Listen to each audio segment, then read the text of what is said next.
Afrobeats is officially international, penetrating US and UK charts with collaborations from Justin Bieber, Ed Sheeran, and Beyonce. It is clear to see Afrobeats is here to stay. But how can it become more globalized? And more importantly, when it does become globalized, what can African musicians do to prevent this genre from being appropriated? Nigerians are amongst the most traveled people on earth, where we're everywhere in every country. So I think it travels where our people travel. Whether you're in Malaysia or Australia or Sardinia, you know, there's an African there, or there's a group of Africans there, meaning there's a club that's playing Nigerian music somewhere. So the music is very well traveled. When Justin Bieber was featured on the Song of the Summer, Wizkid and Tems Essence, a lot of people said the song didn't need no other body. A play on the song lyrics. A lot of Africans on social media feel as though Afrobeats doesn't need anyone. It doesn't need any acceptance from anyone. You know, it's been accepted in Africa. It's penetrating in Africa. It's so successful in Africa. A lot of Africans do not see the importance of Afrobeats penetrating across the world. So why is it important? It's important for it to be accepted, not just by American audience, by everybody, by a global audience, because that's how these artists, like I said, will earn ultimately. It's like, you know, America is, just going back to your question, America is known as the global music market in the sense that when you blow in America, when your music pops in America, you pretty much are popped everywhere else, because everybody else looks to America to digest their music, right? Whatever is on the Billboard charts is kind of what will play in Ghana. It's what will play in, you know, Brazil. It's what will play in Japan. Do you understand? So it's like everyone looks to America for guidance on the direction of music, essentially. So yes, in that sense, it's important for music to definitely blow and be accepted by the American music audience, for sure. The disadvantage of Afrobeats going global is cultural appropriation, which we've seen had poor effects. We saw that happening with rock and roll. We saw it happening with soul music. We've seen it happen time and time again to Black music. So how can this be prevented? And is it even important for it to be prevented? A lot of these like American musicians are like fusing an Afrobeat sound into their music. It's like they're appropriating it because they're not really crediting any Afrobeats artists. Like the song by Doja Cat, Woman, is that not an Afrobeat song, right? So I'm seeing a lot of this, like, you know, and I think we have to look at it the way that rock and roll was appropriated from Black people, the way that hip hop has now been appropriated from Black people.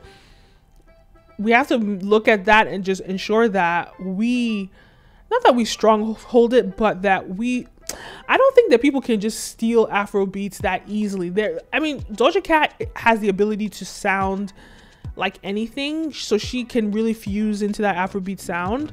But I feel like most artists will sound ridiculous if they do an Afrobeat song without an Afrobeats artist, because they won't know how to navigate it authentically. But at the end of the day, even if it's not authentic and it's popular, that could be a problem. I'm a little bit mixed on this because I think there are pros and cons to colonization, right? Because the pros of colonization, and if we actually look at it like historically, even just like the Roman Empire colonizing, the British Empire colonizing, is that it creates bridges internationally and creates globalization. Africa as a whole, there's so many languages spoken, there's so many like barriers and different cultures that unless you're like at the top tier of artistry, i.e. the Wizkids, the Davidos, the Burna Boys, you're not good. You can't just see a middle, you know, level artist without naming any names. You can't just see a middle tier artist touring in a bunch of countries. A continent like South America, right, where there's like it's majority Spanish speaking, you know, then Brazil speak Portuguese. Artists like Bad Bunny, J Balvin, you know, Becky G, these artists don't need to touch America because there's like 500 million people who listen to that music. They have touring routes, you know, for weeks, and they don't need to see a day in America and they're fine. They make a lot of money. America is like an added bonus for them, right? But they don't need it. Yes, while that is a pro of colonization, there are many, many cons. The problem with it is that only a small group of people benefit from it. So I think the idea here is that if we're going to let the West utilize Afrobeats as they're using it now, and right now all the big artists are being respectful. They're always doing collaborations with Afrobeats artists, from Beyonce to Ed Sheeran, they're Justin Bieber. They're all being respectful to the originators of the sound, right? And they're always making sure they have features with them. But I will say that is going to stop happening, and we've already seen Doja Cat rip off an Afrobeat song. Afrobeat artists and the industry just have to be alert and ensure that they're not exploited and they're not colonized. I almost don't want to say, I don't want Afrobeats to make the mistake that hip hop made, because what hip hop did was there were gatekeepers in hip hop, and they ensured that if you don't fit into the system of hip hop, you would lose credibility. And that system was, if you're not a black man, and sometimes women were allowed in, but it was a very patriarchal structure that were gatekeepers of hip hop. And what did that result in? That resulted in people rebelling. Once like mainstream media fell apart and there were no more gatekeepers in mainstream media, that now meant that people on the internet could create whatever they want to create. And there was this new wave in the tens, right? In the tens, there was this like new wave of like white rappers across the internet. They were just all just like rapping, because like they were like, dude, we want to rap too. We saw Eminem. Why was Eminem the only one that was allowed to do it? And they did that, and then they became huge, and then they changed rap forever, right? Rap is different now. Black people have benefited from rap and are still benefiting from it and still have a lot of the credibility. But the reason why now rap has been appropriated and it's just gone in so many ways is because people are gatekeepers. And so if we are too much of gatekeepers with Afrobeats, the same thing could happen. My thing is not for Afrobeats, the industry, to gatekeep, but for Afrobeats to educate people and to ensure that if anyone's appropriating it, there's some level of compensation, whether that is financial compensation or whether that's like acknowledgement, right? But for us, if we just see some artist that completely rips off an Afrobeat song, we're coming for you. And Doja Cat, I'm looking at you. Afrobeats musicians have to be strategic, and there are many areas that they can focus on to ensure that they dominate and they actually benefit from the music even more so than they're benefiting now. I'm going to focus on the 3 areas they really need to be looking to. New York, LA, Chicago, we're pretty covered in those areas. The music plays on radio and stuff like that. But what's not happening is it's not penetrating the right places at a rapid enough rate. Now, what I mean by that is, for example, you can go to Iowa, you know, and while there'll be a ton of Nigerians there who played in a club every weekend, there's nobody really trying to push for it to get on Iowa radio, you know what I mean? And because that's where the real earnings are from, like performance, public performance, right? That's where, like for us as publishers, that's where we make money. Or there's nobody pushing for, you know, the festival that happens in maybe Louisiana to have enough African artists on there so that people can actually get booked. So it's just like I feel like we're content with just having the music playing in the clubs. And then, especially in the non-major cities, but it's those other places where there's like millions of people. That's where you really need to penetrate. You need to get on radio there. You need to get on the festivals. You need to get in the scene. That's how you'll really see the earnings for these artists. Another area that they can benefit is through language and having stronger songwriters. Does language matter? It does. Well, the reason why I ask is because we have artists that are literally putting out gibberish. Okay. So they're actually putting out gibberish, no language, nothing. And that's a massive I mean, technically they're singing in a language, but yes, they may be, I mean, look, so for example, give me an example of an artist. Maybe but that's no, but that's. I mean, it's like we like, you all that. Like that's he's speaking pidgin. No, like, he actually has admitted that. No, yeah, fine. Like it's gibberish, but it's gibberish we understand. Baby, yo. I don't know what that means. I don't know.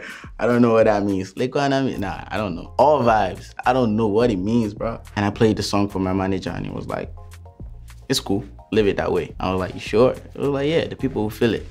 I left it that way. I don't think majority. Let's see. Majority of. There might be 2 or 3 words in there that is understood. Mm-hmm. But the majority of the song is actual gibberish. No, but the majority of the people who listen to it understand it. What is it about? It's I'm trying to have a nice time. Like let's I'm gonna make I fire you and all that. Like it's like I'm trying to have a nice time. Let's party. Let's it's a pop song. It's a pop song with no lyrics. It's you're harping on the lyrics here. Like I actually want to move into that. Well, because I mean, at the end of the day, like, what do the Migos say at the end of the day? But they are speaking. It's actually like English they're speaking. They're speaking English that how many people can understand? Come on, you know what I mean? So it's not like and don't get me wrong, I love them. I vibe to that stuff all day, but if we're comparing here, because I feel like you're trying to be, it's unfair to Rema to say he's speaking gibberish. I don't know what that means. All vibes. I don't know what it means, bro. Okay, fine. He is speaking gibberish, right? But it's unfair to say it's like, because we talk about language, right? That was what you brought up. Like he's speaking pidgin English, and with added, gibberish and little nuances in there that we understand. We get what he's doing, and it's the same way I would say the Migos. They speak English, obviously, but they're using slang that, heck, half of America doesn't understand, but they vibe to it. That said, the Migos aren't winning that many Grammys. The Migos aren't winning that many awards. And as we've seen with Burna Boy, good, strong writing can really result in awards. And awards mean international recognition. It opens you up to more opportunities. Yes, as an individual, you might not recognize the importance of a Grammy, but when brands want to approach you, when business wants to approach you, these things matter. Another way that Afrobeats can truly penetrate globally is the inclusion of female artists. And when it comes down to it, when it comes to building strong fan bases, when it comes to building more attachment to music personalities, women tend to go further than men.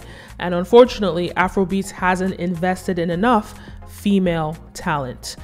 And that can really be a determining factor, in building strong musicians, not just from a musical perspective, but more importantly, from building a bigger fan base around Afrobeats and Afrobeats musicians. So the inclusion of women is going to be completely necessary. And not only that, if you only include half of your population, you will only reach 50% or even less of your growth potential. So women must be included in Afrobeats. But why haven't women been included in the first place?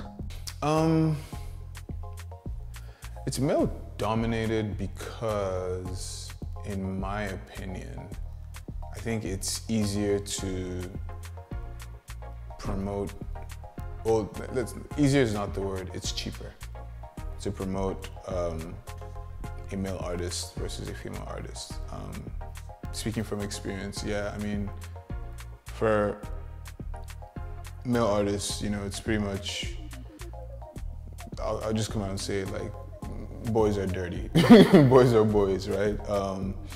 Especially when they're like up and coming or they're young. Like you can have just artists like they can take care of themselves, and with female artists it's more so you have to be more delicate, and it costs more in a sense. Like there's hair, there's makeup, there's outfits, right? And then it also depends on, first of all, it depends on the brand of the female artist, but generally, right, we can say majority of female artists will have hair, makeup, and outfits to deal with, whereas a male artist has a barber, who he cuts his hair like once every 2 weeks or once every week or 10 days or something. So, and it's cheap, come on. Outfits, male outfits on a basic keel do not cost as much as female outfits. And it's like, so all those things just, when you think about them, they really add up. Like over time, they really add up because it's like, you know, you think about club appearances or shows, whatever it is, interviews, whatever it is, like for a guy, he can wear the same shoes, you know, to at least 2 or 3 of those places, right? Whereas with the female, she has to change every time because you have to, you know, you have to switch it up every time. You know, some female artists wear different wigs or different colored wigs, or it's just more expensive. And I think that cost is a deterrent, honestly, to investors. It's just like literally plain and simple. That's my opinion. But if you get it right with a female artist, it's definitely more lucrative. So for those who are brave enough to, whether male or female, to go into the business of funding a female artist, you can definitely like reap a lot of rewards from it, for sure. Like for sure. Afrobeats is going to the next level, and we're just gonna have to watch and see where it goes. Please, guys, like, follow, subscribe, all the above. My name is Kenim, and I'll see you next time. Peace. Welcome to Ask, the Artist Starter Kit. This course is for musicians that are serious and ready to take their career to the next level. In this short, to-the-point course, I'm going to teach you how to build an artist identity and persona that helps you build a cult following.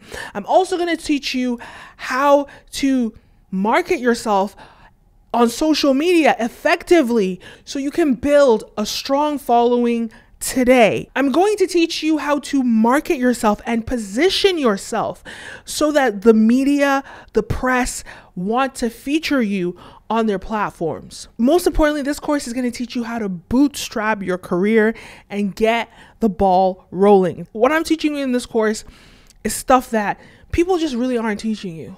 My name is Kenim O, and I'm a media entrepreneur, and I've been in the entertainment industry for 17 years. I've worked with musicians, with artists. I've, worked in film. I've worked in broadcast journalism, broadcast television.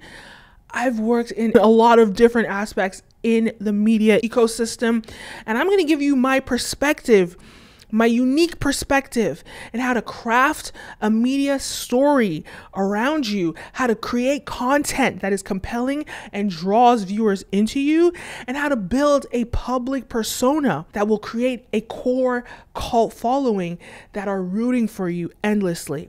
And how do I know all this?